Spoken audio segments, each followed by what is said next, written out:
इसलिए उसको शहीद दिवस के पता ही नहीं, उसका असल दिमाग बौखला गया है कि देखता है कि इस बार जो उत्तर बंगाल से यानी उत्तर दिनाजपुर से इतना आदमी आ गया है धर्मतला में, उसका दिमाग का जो फ्यूज है वो कट गया है, इसलिए उसका अकल में और कोई बात घुसता भी नहीं है, इसलिए वो बौखला गए हैं। उसके बारे में बोल के कोई फायदा भी नहीं है उसका। तो बहरहाल हम उसको चैलेंज करते हैं फिर आपके चैनल के माध्यम से, वो जहाँ भी इलेक्शन लड़े उसका जमाना जब्त करेंगे हम लोग। हमारे जनता जनार्दन जमाना जब्त कर देंगे।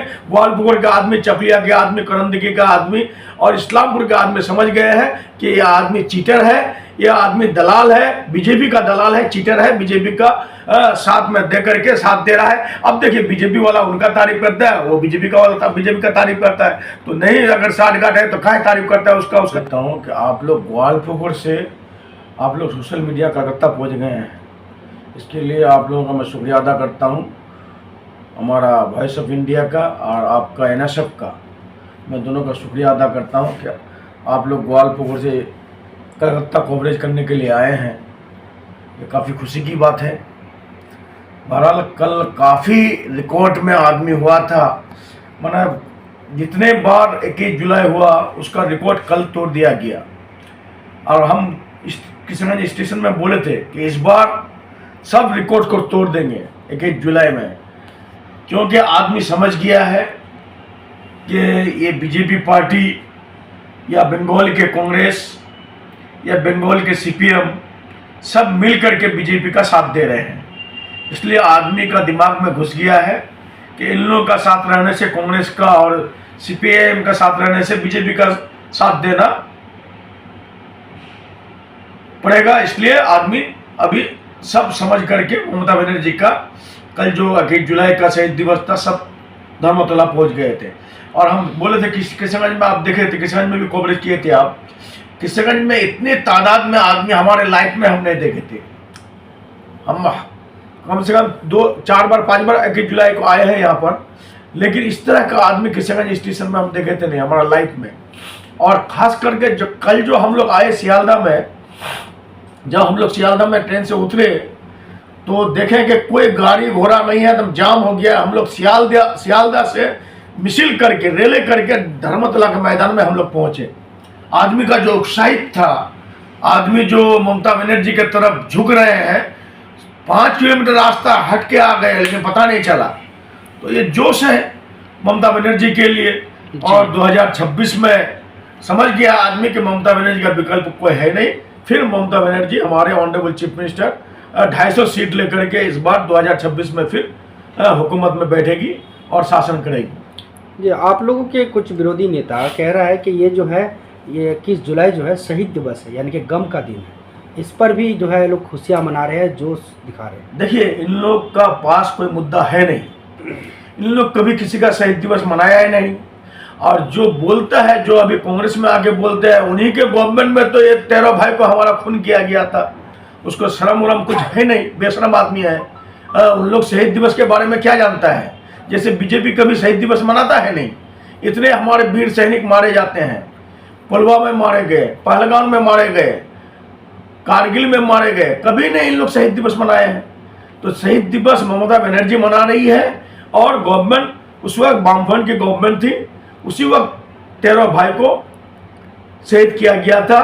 और जो नेता अभी बोल रहा है कि शहीद दिवस में इन लोग जोश व खरोश से मना रहा है, वह उसको अकल नहीं है। उसी के गवर्नमेंट में उन्हीं लोगों के पुलिस के जरिए मरवाया था, तो इसलिए उसको शहीद दिवस के पता ही नहीं, उसका असल दिमाग बौखला गया है कि देखता है कि इस बार जो उत्तर बंगाल से यानी उत्तर दिनाजपुर से इतना आदमी आ गया है धर्मतला में, उसका दिमाग का जो फ्यूज है वो कट गया है, इसलिए उसका अकल में और कोई बात घुसता भी नहीं है, इसलिए वो बौखला गए हैं। उसके बारे में बोल के कोई फायदा भी नहीं है उसका। तो बहरहाल हम उसको चैलेंज करते हैं फिर आपके चैनल के माध्यम से, वो जहाँ भी इलेक्शन लड़े उसका जमाना जब्त करेंगे हम लोग। हमारे जनता जनार्दन जमाना जब्त कर देंगे।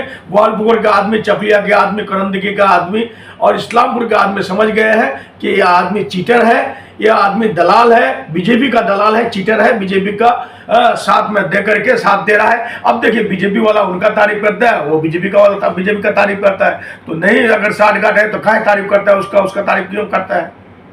बीजेपी के नेता शुभेंदु अधिकारी कह रहे हैं कि ये जो शहीद दिवस है ये तो हम उस पार्टी में उस वक्त शामिल थे, और साथ में ये जो है सीपीआईएम सरकार के खिलाफ जो है ये रैली होना चाहिए। ये लोग बीजेपी विरोधी बना दिया है इस रैली को इस वक्त। हाँ, वही तो बोलते हैं ना, उसका भी दिमाग काम नहीं करता है। वो देखता है कि हम कलकत्ता में कैसे रहेंगे, हम कैसे रहेंगे इसके नंदीग्राम में, इतना आदमी आ रहा है। वो देखता है कि हमको यहाँ पर रहने से तो हमारा मान सम्मान रहेगा नहीं, इसलिए वो चला गया उत्तरकन्ना में जाकर के कुछ आदमी लेकर मिसिल किया। मिसिल में आदमी नहीं हुआ, वहाँ से वो अबल तबल बोलना शुरू कर दिया है। फिर तो उसका भी तो दिमाग का तार वो फीज कर गया है, जैसे हमारा प्राक्तन एमएलए का फीज कर गया। उसका भी 2026 के बाद उसको अब वो कहाँ रहेंगे नहीं रहेंगे उसका भी खबर नहीं है। 2026 में उसका लापता हो जाएगा, क्या कि बीजेपी वाला समझ गया है कि दल में रहने से दल को खत्म कर देगा।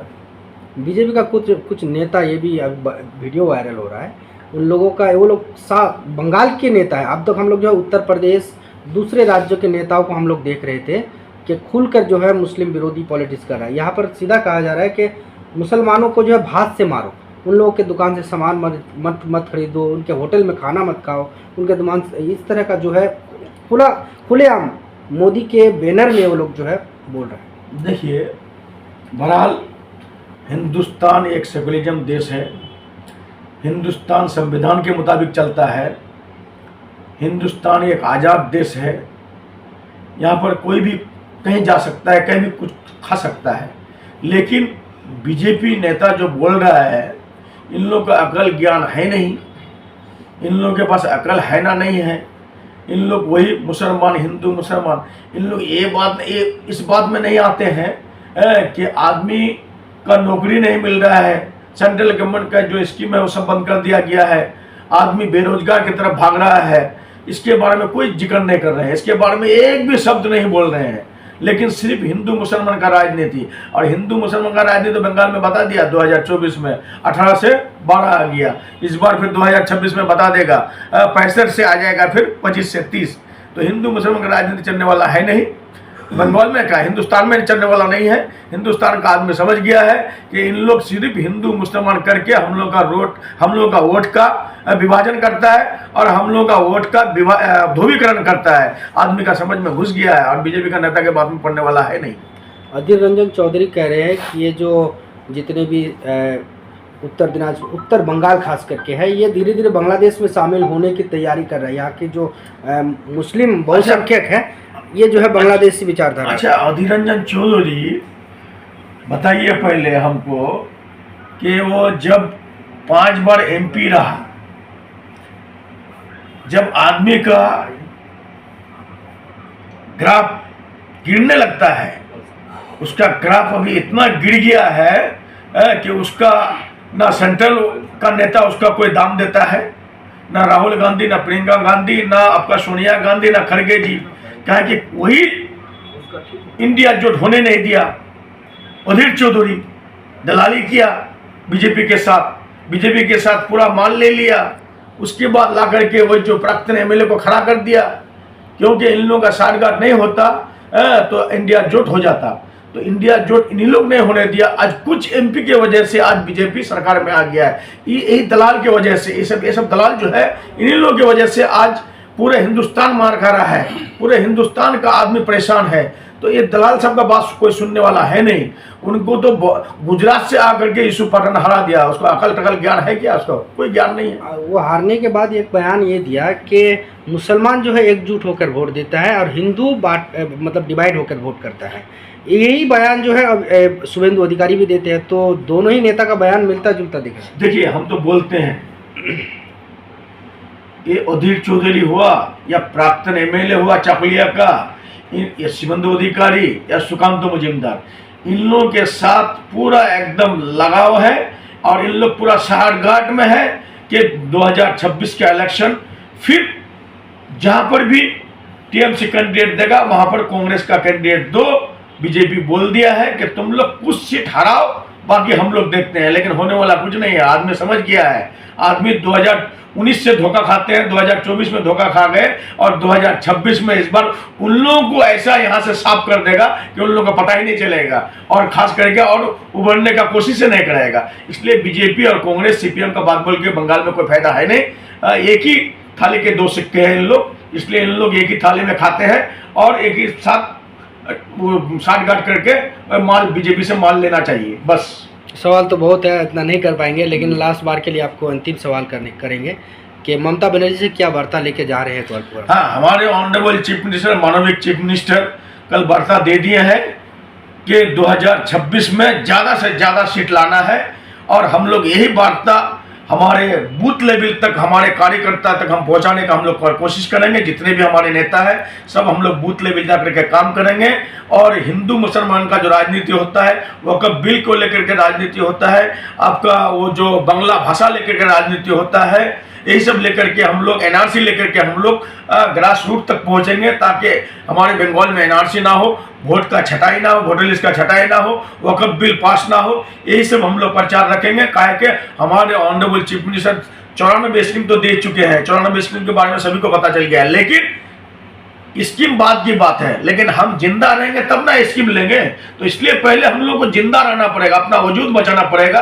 यही इसी का हम लोग प्रचार करेंगे बूथ लेवल तक कि बीजेपी और कांग्रेस सीपीएम बंगाल का मिलकर चाहता है यहाँ पर वोटर लिस्ट का छटाई होना चाहिए।